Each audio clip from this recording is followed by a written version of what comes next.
মাশাআল্লাহ হাবালা পাল্লা সবালা ঘৰত কোনোবা আছে? কোন আহিছন? কোন? ক'ৰ পৰা আহিছ তই? দাদা মই আৰৱৰ পৰা আহিছো দাদা। মোক অলপমান কিবা খাব দিয়ক দাদা, বহুত ভোকত আছো দাদা। দাদা কিবা খাব দিয়ক দাদা। এই লকডাউনৰ টাইমত যে কি মানুহ আহে ৰে। আৰু তুমি যে আৰৱৰ পৰা আহা বুলি কৈছা, আৰৱৰ পৰা কি একো খোৱা বস্তু তই লৈ অহা নাই নেকি?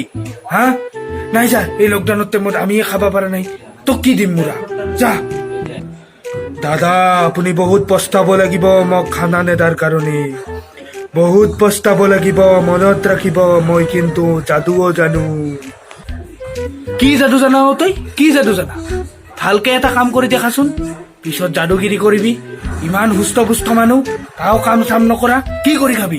খালি খুজি খাবি। ইমান ভাল স্বাস্থ্য, নাই কোনো বেমাৰ আজাৰ, কিয় কাম কৰি খাব নোৱাৰ? যাদু কৰিয়ে খা, মানুহক যাদু দেখাই খা। কি কৰি আছ তই? মই এনেকা যাদু জানো না দাদা। আপোনাৰ তলৰ দুটাই কাঠলৰ গুটি মই গাইব কৰি দিব পাৰো দাদা। চাব নেকি আপুনি মোৰ যাদু? কি কাঠলৰ গুটি গাইব কৰ তই মোৰ? কি কাঠলৰ গুটি গাইব কৰ? তই খাব নাপাও আৰু তই ইয়াতে পৰা গুচি যা। এক ছেকেণ্ড যদি তই আৰু ইয়াতে থাক, তোৰ পিঠিৰ হাড্ডি মই ভাঙি দিম।